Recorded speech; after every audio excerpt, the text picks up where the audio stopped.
Ezekiel chapter 41. Then the man brought me to the main hall and measured the jambs. The width of the jambs was 6 cubits on each side. The entrance was 10 cubits wide, and the projecting wall on each side of it was 5 cubits wide. He also measured the main hall. It was 40 cubits long and 20 cubits wide. Then he went into the inner sanctuary and measured the jambs of the entrance, each of 2 cubits wide. The entrance was 6 cubits wide, and the projecting wall on each side of it was 7 cubits wide. And he measured the length of the inner sanctuary. It was 20 cubits, and its width was 20 cubits across the end of the main hall. He said to me, "This is the most holy place." Then he measured the wall of the temple. It was 6 cubits thick, and each side room around the temple was 4 cubits wide. The side rooms were on 3 levels, one above the other, 30 on each level. There were ledges all round the walls of the temple to serve as a support for the side rooms, so that the support were not inserted into the walls of the temple. The side rooms all round the temple were wider at each successive level. The structure surrounding the temple was built in ascending stages, so that the rooms widened as they went upward. A stairway went up from the lowest floor to the top floor through the middle floor. I saw that the temple had raised base all round it, forming the foundation of the side rooms. It was the length of the rod, 6 long cubits. The outer wall of the side rooms was 5 cubits thick. The open area between the side rooms of the temple and the priest's room was 20 cubits wide all round the temple. There were entrances to the room from the open area, and on the north and on the other on the south. The base adjoining the open area was 5 cubits wide all round. The building facing the temple courtyard on the west side was 70 cubits wide. The wall on the building was 5 cubits thick all around, and its length was 90 cubits. Then he measured the temple. It was 100 cubits long, and the temple courtyard and the buildings and with its walls were also 100 cubits long. The width of the temple courtyard on the east, including the front of the temple, was 100 cubits. Then he measured the length of the building facing the courtyard at the rear of the temple, including galleries on each side. It was 100 cubits. The main hall, the inner sanctuary, and the portico facing the court, as well as the thresholds and the narrow windows and galleries around the 3 of them, everything beyond and including the thresholds, was covered with wood. The floor, the walls up to the windows, and the windows were covered. In the space above the outside of the entrance to the inner sanctuary, and on the walls at regular intervals all round the inner and outer sanctuary, were carved cherubim and palm trees. Palm trees alternated with cherubim, each cherubim with 2 faces. The face of a human being towards the palm tree on one side, and the face of the lion towards the palm tree on the other. They were carved all round the whole temple, from the floor to the area above the entrance. Cherubim and palm trees were carved on the walls of the main hall.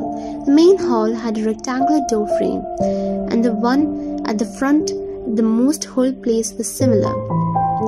There was a wooden altar, 3 cubits high and 2 cubits square. Its corners, its base, and the sides were of wood. The man said to me, "This is the table that is before the Lord." Both the main hall, the most holy place, had double doors. Each door had 2 leaves, 2 hinge leaves for each door, and on the doors of the main hall were carved cherubim and palm trees like those carved on the walls, and there was a wooden overhang on the front of the portico. On the side wall of the portico were narrow windows with palm trees carved on each side. The side rooms of the temple also had overhangs. Ezekiel chapter 42. Then the man led me northward into the outer court and brought me to the rooms opposite the temple courtyard and opposite the outer wall on the north side. The building whose door faced north was 100 cubits long and 50 cubits wide. both in the section 20 cubits from the inner court and in the section opposite the pavement of the outer court. Galleries faced galleries at 3 levels. In front of the rooms was an inner passageway 10 cubits wide and 100 cubits long. Their doors were on the north. Now the upper rooms were narrower, for the galleries took more space from them than from the rooms in the lower and middle floors of the building. The rooms on the top floor had no pillars, as the court had, so they were smaller in floor space than those on the lower and middle floors. There was an outer wall parallel to the rooms and the outer court. It extended in front of the rooms for 50 cubits, while the row of the rooms was on the side next to the outer court was 50 cubits long. The row on the side nearest the sanctuary was 100 cubits long. The lower rooms had an entrance on the east side as one enters them from the outer court. On the south side, along the length of the wall of the outer court, adjoining the temple courtyard and opposite the outer wall, were rooms with a passageway in front of them. These were like the rooms on the north. They had the same length and width, with similar exits and dimensions. Similar to the doorway on the north were the doorways on the rooms on the south. There was a doorway at the beginning of the passageway that was parallel to the corresponding wall extending eastwards, by which one enters the room. Then he said to me, the north and the south rooms facing the temple courtyard are the priest rooms, where the priest who approach the Lord will eat the most holy offering. There they will put the most holy offering, the grain offering, the sin offering, the guilt offering, for this place is holy. Once the priest enters the holy presence, they will not go into the outer court until they leave behind the garments in which they ministered, for these are holy. They are to put on other clothes before they go near the place that are for the people. When he finished measuring what was inside the temple area, he led me out the east gate and measured the area all round. He measured the east side with the measuring rod. It was 5 cubits. He measured the north side. It was 500 cubits by measuring the rod. He measured the south side. It was 500 cubits by the measuring rod. Then he turned to the west side and measured. It was 500 cubits by the measuring rod. So he measured the area on all 4 sides. It had a wall round it, 500 cubits long and 500 cubits wide, to separate the holy from the common. Ezekiel chapter 43. Then the man brought me to the gate facing east, and I saw the glory of the God of Israel coming from the east. His voice was like the roar of rushing waters, and the land was radiant with his glory. The vision I saw was like the vision I had seen when he came to destroy the city, and like the vision I had seen by the Kebar river, and I fell face down. The glory of the Lord entered the temple through the gate facing east. Then the Spirit lifted me up and brought me into the inner court, and the glory of the Lord filled the temple. While the man was standing beside me, I heard someone speaking to me from inside the temple. He said, Son of man, this is the place of my throne, and the place for the sole of my feet. This is where I will live among the Israelites forever. The people of Israel will never again defile my holy name, neither they nor their kings, by their prostitutions and the funeral offerings for their kings at their death. When they placed their thresholds next to my thresholds and their doorpost beside my doorpost, with only a wall between me and them, they defiled my holy name by their detestable practices.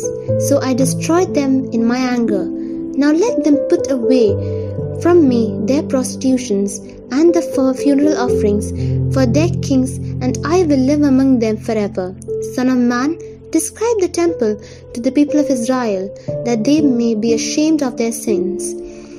Let them consider its perfection, and if they are ashamed of all they have done, make known to them the design of the temple, its arrangement, its exits and entrance, its whole design, and all its regulations and laws. Write these down before them, so that they may be faithful to its design and follow all its regulations. This is the law of the temple. All the surrounding areas on top of the mountains will be the most holy. Such is the law of the temple. These are the measurements of the altar in long cubits. that cubits being a cubit and a handbreadth, its gutter is a cubit deep and cubit wide, with a rim of 1 span round the edge. And this is the height of the altar, from the gutter on the ground up to the lower ledge that goes around the altar. It is 2 cubits high, and the ledge is a cubit wide. From this lower ledge to the upper ledge that goes around the altar, it is 4 cubits high, and that ledge is also a cubit wide. Above that, the altar hearth is 4 cubits high, and 4 horns project upwards from the hearth. The altar hearth is square, 12 cubits long and 12 cubits wide. The upper ledge also is square, 14 cubits long and 14 cubits wide. All round the altar is a gutter of 1 cubit with a rim of half cubit.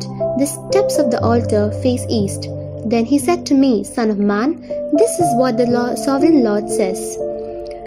These will be the regulations for sacrificing burnt offerings and splashing blood against the altar when it is built. You are to give a young bull as a sin offering to the Levitical priest of the family of Zadok, who comes near to minister before me, declared the sovereign Lord. You are to take some of the blood and put it on the 4 horns of the altar, and on the 4 corners of the upper ledge, and all around the rim, and so purify the altar and make anointments for it. You are to take the bull for the sin offering and burn it in the designated part of the temple area outside the sanctuary. On the 2nd day, you are to offer a male goat without defect for a sin offering, and the altar is to be purified as it was purified with the bull. When you have finished purifying it, you are to offer a young bull and a ram from the flock without a defect. You are to offer them before the Lord, and the priest are to sprinkle salt on them and sacrifice them as the burnt offerings to the Lord. For 7 days you are to provide a male goat daily for a sin offering. You are also to provide young bull and a ram from the flock, both without defect. For 7 days they are to make anointments for the altar and cleanse it, thus they will dedicate it. At the end of these days, from the 8th day on, the priests are to present your burnt offerings and fellowship offerings on the altar. Then I will accept you, declares the sovereign Lord. Ezekiel chapter 44. Then the man brought me back to the outer gate of the sanctuary, the one facing east, and it was shut. The Lord said to me, the gate is to remain shut. It must not be opened. No one may enter through it. It is to remain shut because the Lord, the God of Israel, has entered through it. The prince himself is the only one who may sit inside the gateway to eat in the presence of the Lord. He is to enter by way or portico of the gateway and go out the same way. Then the man brought me by way of the north gate to the front of the temple. I looked and saw the glory of the Lord fill the temple of the Lord, and I fell face down. The Lord said to me, Son of man, look carefully, listen closely, and give attention to everything I tell you concerning all the regulations and instructions regarding the temple of the Lord. Give attention to the entrance to the temple and all the exits of the sanctuary. Say to rebellious Israel, this is what the sovereign Lord says, enough of your detestable practices. People of Israel, in addition to all your other detestable practices, you brought foreigners uncircumcised in heart and flesh into my sanctuary, desecrating my temple, offered me food, fat and blood, and you broke my covenant. Instead of carrying out your duty in regard to my holy things, you put others in charge of my sanctuary. This is what the sovereign Lord says. No foreigners uncircumcised in heart and flesh is to enter my sanctuary, not even the foreigners who live among the Israelites. The Levites who went far from me when Israel was astray, and who wandered from me after their idols, must bear the consequence of their sins. They may serve in my sanctuary, having charge of the gates of the temple and serving it in it. They may slaughter the burnt offerings and sacrifice for the people and stand before the people and serve them. But because they served them in the presence of their idols and made the people of Israel fall into their sins, therefore I swore with uplifted hands that they must bear the consequence of their sins, declares the sovereign Lord. They are not to come near to serve me as priest, or come near any of my holy things or my most holy offerings. They must bear the shame of their detestable practices, and I will appoint them to guard the temple for all the work that is to be done. But the Levitical priest, who is the descendant of Zadok, and who guarded my sanctuary when the Israelites went astray from me, and to come near the ministry before me, they are to stand before me and offer sacrifice of fat and blood, declares the sovereign Lord. They alone are to enter my sanctuary. They alone are to come near my table, to minister before me and serve me as gods. When they enter the gates of the inner court, they are to wear linen clothes. They must not wear any woolen garments while ministering at the temple of the inner court or inside the temple. They are to wear linen turbans on their heads and linen undergarments around their waist. They must not wear anything that makes out perspire. When they go out into the outer court where the people are, they are to take off the clothes they have been ministering in and are to leave them in the sacred rooms and put on other clothes, so that the people are not concentrated through contact with their garments. They must not shave their heads or let their hair grow long, but they are to keep the hair of their head trimmed. No priest is to drink wine when he enters the inner court. They must not marry widows or divorced women. They may marry only virgins of Israelite descendants or widows of priests.